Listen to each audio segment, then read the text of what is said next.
really into neurolinguistic programming, or NLP. And the thing about NLP is, even it came around in the 60s, the 70s. It has this sort of magical aspect of it. There was a book, something about I think in it has something about a frog, like something. I forget I think Bandler, whatever. I feel like I should go and get this book anyway. What was interesting about this to me was it felt like NLP was like Latin to coaching's Italian, where coaching was much smoother. It was open-ended. You can go in all these different directions. However, the structure of Latin or NLP helped inform, what was happening in the coaching world. And it all sort of came in this soup of influences in the coaching world, really did come together, coalesced in the 90s when you have, the boom of the internet and all this information was being shared. Then that's when coaching really started taking off. It came together as its own separate profession from NLP or therapy or mentoring. Anyway, we have a script. So let's stick to our script. Let's stick to the structure. And we will officially start now. Hi, everyone. I am John Andrew Williams. And hi, everyone. I'm Raj Anderson. And you just caught a little bit of our chat, some of the things we chat about behind the scenes. We welcomed you into our world. And we are here to answer all questions around all things coaching. And we're meeting once a week on Tuesdays, around the bottom of the hour, 11 Pacific, to answer 3 questions. And those 3 questions today are, Raj, what are the 3 questions? So 3 questions are, I'm going to go off script a little bit here, John, bear with me, but what themes have been coming up around coaching in your world this week? And then we have the question of, what is the value of getting certified as a life coach? And then our third question is it possible to make a living as a coach? All right, let's do it. So what's coming up lately for me this week? Yeah, in the coaching world. In the coaching world. Well, from my coaching session, which I had for my own coach, and I meet with my coach Tuesday afternoons every other week, but sometimes like once a week. Last week happened to be a coaching session, and it has stuck with me throughout this week. And I'll just share what I got from it a little bit. The thing that came up out of that was this sense of, there are a bunch of projects I'm working on, and a lot of things I'm stretching into, continuing to stretch, continuing to push. It's all good stuff.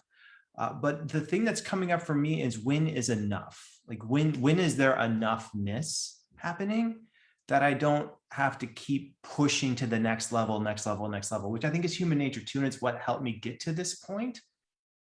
But it's also why, and what's the bigger mission that I'm up to? And I know for me, without a doubt, the bigger mission that I'm up to is to revolutionize education. That's why I got into this. That's why I started academic life coaching. It's also what prompted the wellness and executive fields, because of the research that went into looking at life coaching. How do we bring that back to academic? So for me, the question is, in the coaching world, is, when is it enough? When is your life's work enough? And so I think this might be my word for 2022 is enoughness.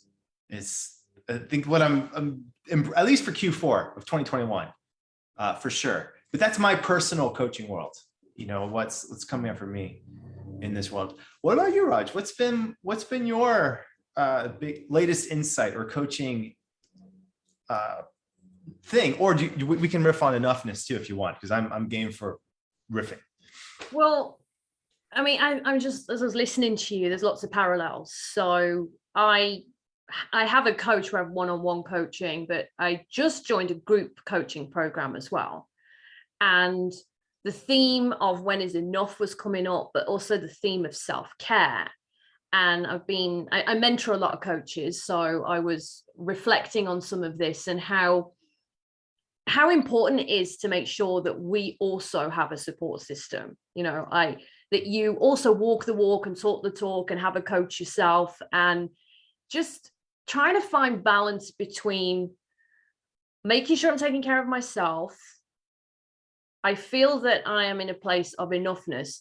Yet, I know we're going to cover some of this later. This is also a real prime time for me in business between October and now to be really having a look at strategy and programs and proposals as well for 2022. So how do I kind of celebrate all the great things that are happening right here, right now, whilst also continuing to be a visionary? And it's lots of conversations I'm having as well. And I don't know, sometimes I struggle with what's enough. You've coached me before, John. Yeah, it requires, I think enoughness, it's an interesting question. And I think it's a question that's been facing society too, ever since things have been locked down and completely disrupted. Things that I've seen come out of the past year and a half, there's been a lot of conversation around us as a society and social equality that has come to the forefront, which I think has there because of the increased pressure cooker of this disruption. And I feel an intense, both personal and professional obligation to pour work into social equality. And I think there's a balance point between looking at society and the world thinking, yeah, it's not yet there. It's not enough yet. We haven't done enough yet in that realm. And feeling that with looking at where we are, like, me, is that I know in order for me to be the best instrument for change, I need to deeply get in touch with my own enoughness so that I can go out and pour into other and pour into outside. That's a big, and I feel like there's a dance there's a dance there. There's a dance looking at that and not getting caught up in the, I don't know, the frustration or anger of what is. And it's a lot, it's like music, it's even the challenging parts are hard, and the dissonance and all of that getting into it, but it makes it all ultimately like a work of art. And that's where I know when I'm looking at things as works of art, that's when I'm at my best. When I can make my day, like, how can I make this day a masterpiece? How can I make this business, how can I make this organization art? How can I make the impact that I'm leaving art? How can I put that much care and concern into even tiny details? That's when I think things really start taking off. So I think on a personal level, dealing with enoughness, but on a societal level, what I see happening in the coaching world, there is way more awareness of coaching now than there was 2 years ago. Like way more awareness. And so I think that's only going to increase. And that's what I see happening lately in the coaching world. It's exciting time for coaching, isn't it? And Absolutely. It is. I mean, I'm seeing it more and more. I get more and more inquiries pop up as well from nowhere. So, business tip, really think about your LinkedIn profile, or, if you're a member of the ICF, I've had a few surprises recently from my profile where I've had requests for proposal, which is fantastic.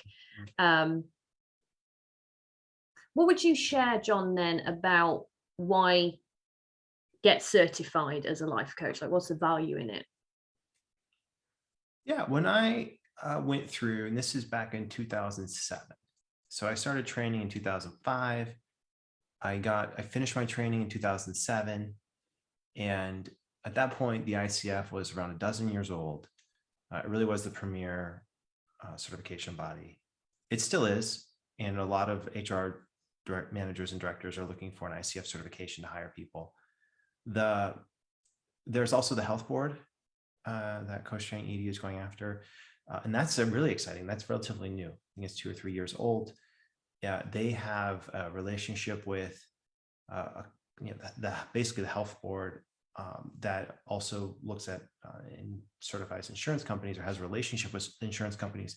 So people who get health board certified, they can charge some insurance through some codes, which is a big deal for the coaching world. So finally, there's a way that you can, I mean, that's a huge like earthquakeness thing happening in health and wellness coaching. And more universities are now offering coaching as well. So I think what's going to happen, so basically the thing that certification in my mind does two things. One, it makes sure that you really are doing best practices as a coach. And then two, it tells people that you have done the work. It's a communication, it's a marketing tool. And but I think both are priceless whenever you're thinking about, is this really going to be your full-time profession? You need both. And if you don't have both, I mean, if you don't have either, people do it. I'm amazed. Part of me is just in awe. I'm like, wow, how can you do that without training, without getting certified? That's hard. That's hard to do. I don't know. Not for me. I'd rather, if a wheel has already been invented, then just, grab it and then build from it, not try to invent the same thing that's already been invented. Yeah. That's my take on certification. What about you, Raj? I'm curious. Yeah, and I'm thinking about this as well. I mean, more and more execs that I work with who don't want to go out and be full-time coaches necessarily, but are seeing the value in having coaching skills as a leader, are wanting to go and get certified, accredited from the ICF. So I'm seeing more and more of a trend in the people that I'm speaking to, and they don't want to wait, or they're thinking about, well, what am I going to do when I retire? And often senior leaders, when they retire, might want to look at consultancy, but more and more they want to look at coaching, and they want to start sooner rather than later adding those skills. And I think the other thing for me is, if I think about my own journey, I did a number of different courses and certifications, even before I found Training EDU. But it wasn't until I did this program that it really took me to the next level. And also knowing that, it's an ICF accredited program. And I genuinely mean that. I'm not just saying that because we've got the boss here with us on this call. But I'm thinking about how it changed my life in doing the program. I mean, it also challenged some of the things that I thought I knew about coaching, because I had been coaching for a long time, and there's different models out there and different approaches, but also feeling like I'm part of something. So not only am I part of this team, I'm part of the alumni with Training EDU. I am a member of the ICF. It kind of changes your status out there, and the credibility factor as well. And working with coaches who are looking at coaching opportunities outside of their business, it makes you more desirable. I know it makes people take notice when they like, oh, you've been through this program, you've got a certification, now you've got an accreditation with these letters after your name. ACC, super desirable, PCC, even more desirable, and then MCC, that is just super cool. But I just think about how many more opportunities are available to me now. Right. Yeah, it really does open doors in the executive world and in the health and wellness world too. And I know that there are universities out there that want their academic advisors to all have an ACC, and they're promoting that. Even the first school where we trained all of the faculty, Eagle Hill School in Massachusetts, they actively wanted all of their advisors, all of the residential advisors who were there, to all be academic life coach certified. And that was a marketing point for them. And it also had an impact. And so when the pandemic came and all these students needed someone to talk to in a constructive way, the school had it. They were equipped, and it made a tangible difference in the students' experience. That's amazing. When you think about the value of certification, just isn't a marketing tool, but it does have very real, tangible, palpable impact. And that to me is the purpose of certification. When I went through my training, 2005, 2007, I got my PCC. I felt like I was the cat's meow, and all that kind of thing. Later on, when it was ready for Training EDU to get ACTP accredited through the ICF, and we needed an MCC coach, I was there and I was thinking, yeah, I know what I'm doing. Like I can get my MCC, no problems. So I went to, and you need to have an MCC mentor coach. So I contacted a couple of them and got, their quotes back on what it would cost. And I was thinking, this is wildly expensive, but whatever, I got to do it. I was so annoyed at that point because I had been coaching for so long. I had over 3,000 hours of coaching. I was running a coach training organization. I thought I knew what I'm doing right now. And so when I got there and I sent in my first overview to my mentor coach, he ripped it apart. Like not even a little ripped it apart, but just like whole, like just it was like watching a paper shredder just go, just destroyed my coaching. And part of it was that I wasn't doing a really great job of setting an agenda for the session. I relied so much on the workbook and worksheets that I created working with students that I forgot some of the fundamental stuff that I had maybe learned in my coach training, but maybe wasn't emphasized enough. And it was a while ago at this point, maybe 5-6 years ago, and I got into certain habits in my own coaching. So it really shook me to the core when I got that feedback from my mentor coach. And I remember thinking, like, going through the process of being so annoyed, horrified, angry, upset, doubtful, that whole downward journey, and then realizing that there was something here for me. There's a gift even in this process. And it just sort of flipped 180, where I felt at the beginning hyper annoyed, became extremely grateful for the level of, and what they were asking of me, to the level of that they were trying to get to as an MCC coach. At that point, I realized, yeah, this is real. This certification matters. And it did make me a better coach. And I'm up for my renewal again. It's been 4 years since my last renewal. I think I'm on renewal 3. So I got to go do it again. I got to go get in the, send them some recordings and things like that, which I'm looking forward to. I'm thinking that's a fun thing. So I think that coaches, when they go through our program and they think, okay, certification, they feel all the anxiety, all of the stress and pressure that I think comes from school. It's an old habit. It's jet lag from when people were in school and they felt like they had to perform really well on a test. They just have to let all that go and realize that, and really use the assessment as an information gathering tool, not as a judgment tool. And when people shift and look at the whole process as, how can I gather more information to make me a better coach? Like, I want the hard feedback. I actually actively, from this perspective, as weird as it is, you almost actively want to fail, because then you learn the most to get to, become even better. That's the perspective. And when at the MCC level, where I got to this, I remember I sent in 2 recordings. One failed. So I sent in 2 recordings. One of them passed, one of them failed. And so I had to send in a second one. And there was a timer.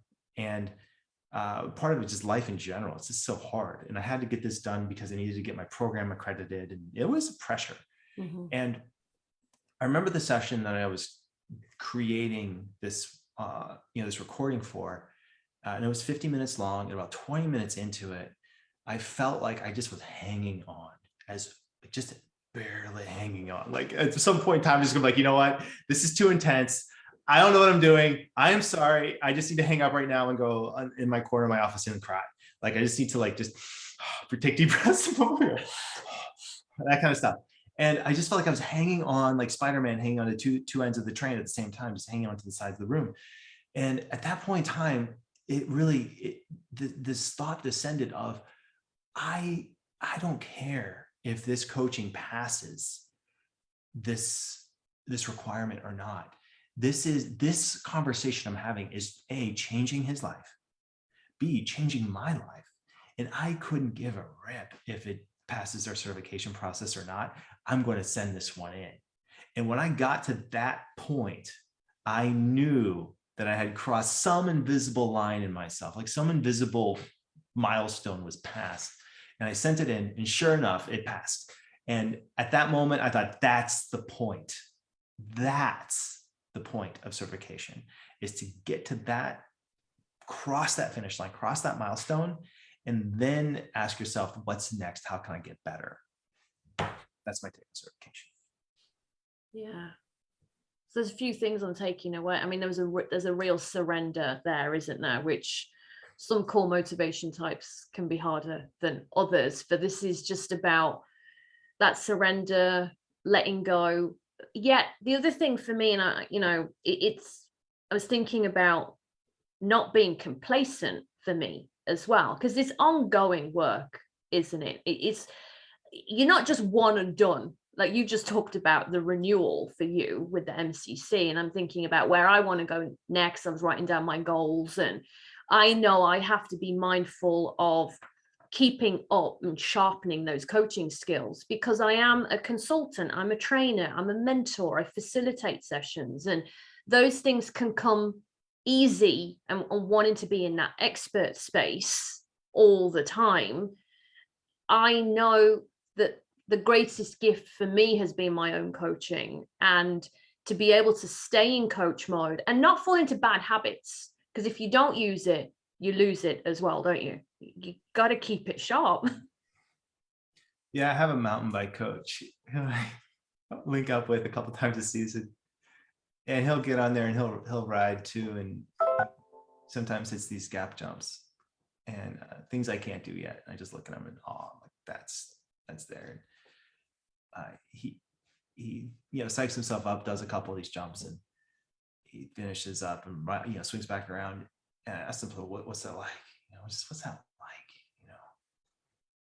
And he said it's a door. Achieving those jumps it's a door that opens and closes. It's not always open to you. And I thought about that. It's just like, wow, like it's a little bit like riding. Coaching is a little bit like riding a bike, but it needs to be practiced, or else the door does close. It doesn't stay open all the time. And some of the hardest participants that we've trained, some of the participants who've had the hardest time in our training are those who have the most advanced education, the ones who have the degrees in counseling, the doctorates, all of the advanced training, because they have to put down a lot of the habits that they've built up. And coaching is different from therapy. It is different from being a mentor or a consultant. It requires a beginner's mind. It requires a openness, certain flexibility of emotion and thought to not get tied up on the surface, but to be able to hear what's happening like 2 or 3 levels below. Not in like let me analyze this way, but in a curious, childlike way. And that to me really, that to me is the essence of coaching. It's why I fell in love with the profession. And I fell in love with it from the client side, realizing, wow, this exploration makes me feel alive and empowered. It's still an exploration though. It's not it's not a let me tell you stuff. It is a true exploration. And when I experienced the benefit of that, I thought, this is it. This is what needs to change the world. This kind of explorative, empathetic care is what was the missing ingredient. And I see, like, even my mountain bike coach, when he does those jumps, and he's like, yeah, he finds inner worlds in himself that have to get him there, to get over that innate fear of, I'm hitting a gap jump. I either gotta go or not, but in the middle, that's the dangerous part. Yeah. And the theme that I'm thinking, I mean, it requires vulnerability and humility as well, doesn't it? I mean, you have to forget the things that you think that you know, or the expert that you think that you are, or your own pride and ego. You have to be able to be open and vulnerable. And for me, I use the word humility because my ego can get the better of me. That's my shadow side. I have to stay grounded. I love the word humility. It has such beautiful Latin roots. It comes from the word humus, which means earth. And so it literally means being close to the ground. Like, humility is being earth, being grounded, literally grounded. I love that. So I know, John, we had another question, but I'm wondering if we shift that question to next week. Let's do it. 3 questions. Let's do it. Can you make a living? We can pick it up next week too.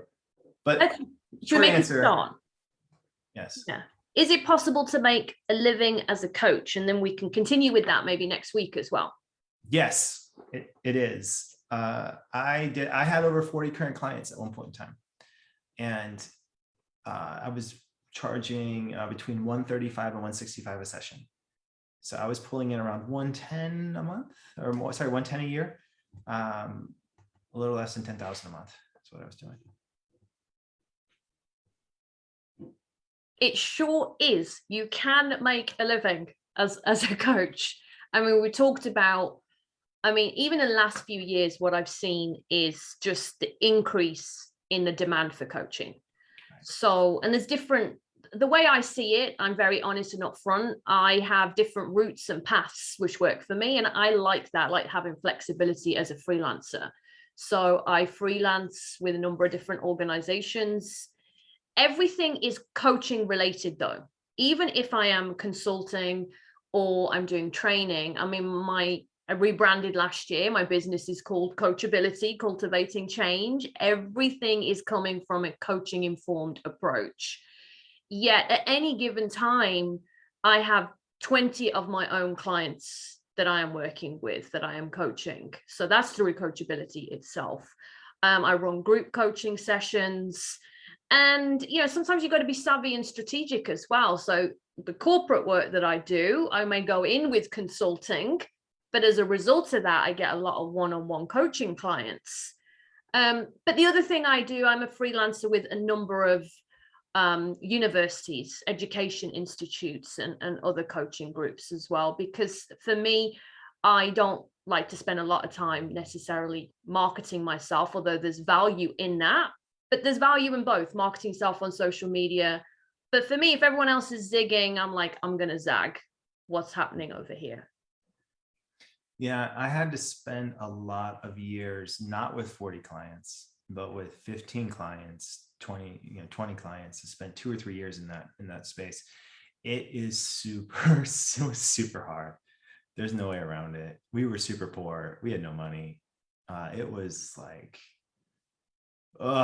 it was a lot of faith that what we were doing professionally was going to be worth it, and it did eventually pay off. But it wasn't a linear line; it was an exponential line. And but the work is linear. The work feels like you just have to keep putting in work day after day, and eventually the results came, and they did. And they came rushing, like seemingly all at once. And I remember that first tipping point, just feeling like this is real. It was like living a dream that you've had, tangible dream that you've taken action steps to work towards. And once that happened, it felt like what we weren't really done, because then you have all the work of the clients, and it was a thing. It really was. I had about 5 years of just tremendous numbers of hours. And the thing that helped me the most, 2 things. One, having that larger mission where I knew that I was up to something, that I wanted to dedicate my professional life to making a positive change. That was huge. And creating reminders of that is, and we talk about this a lot in the business building world, similar kind of theme to the coaching session. When you get to a point when you're doing it not for the money, but for the larger mission and social change that you want to create. The money is a tool for that social change. It shifts everything. When people are in it for the money, that's the wrong reason to get into coaching. Absolutely. And the irony is, if you chase the money, it makes getting the money harder. When you chase the mission and this social change and the bigger things that you're after, the money will follow you. You will make different decisions. It needs to be part of it. And the hardest thing I find is staring right at the money and realizing, okay, that's hard, but I still have to take these action steps. That's a big deal.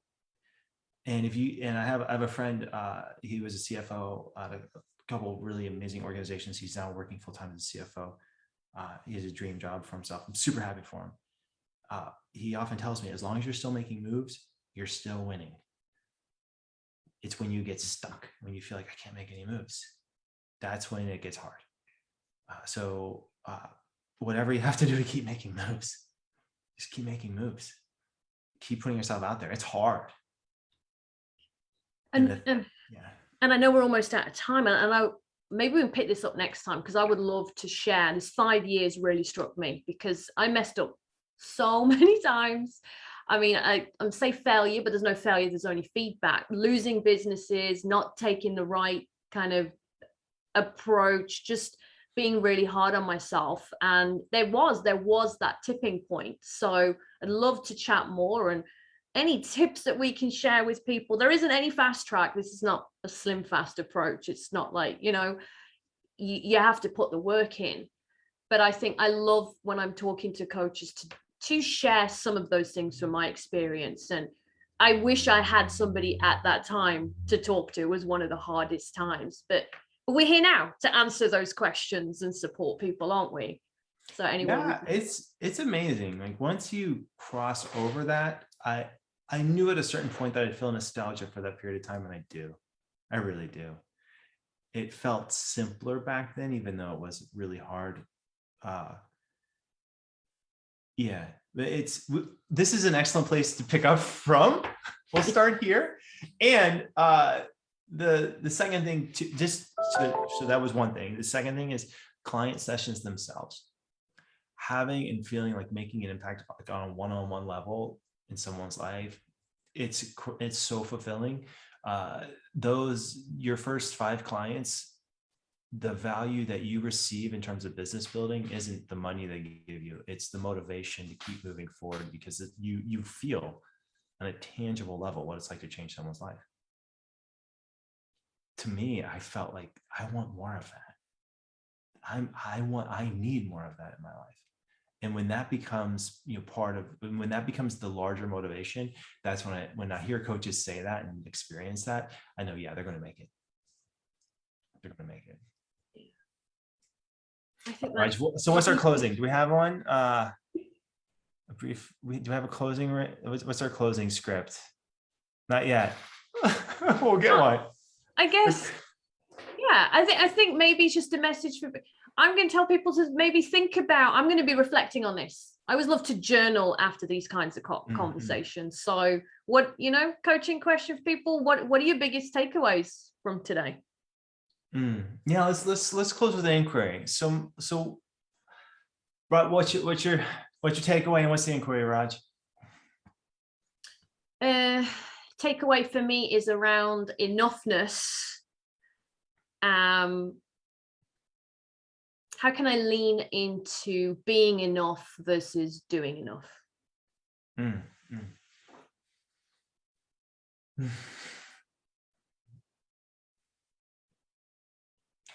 My biggest takeaway is it does feel so good to go back in time and revisit that and see that.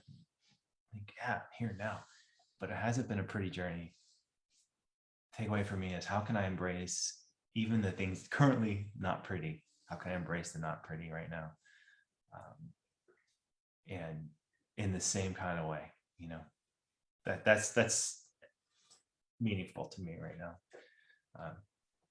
Thank you, everyone who's watching on these lives. It's watching as we post this on our blog. I am John Williams, the founder of Train EDU, together here with Raj, one of our assessors and trainers. Thank you so much for tuning into our podcast. Thank you, everyone. We'll see you next week. That was good. That was a good ending. I want to end it now.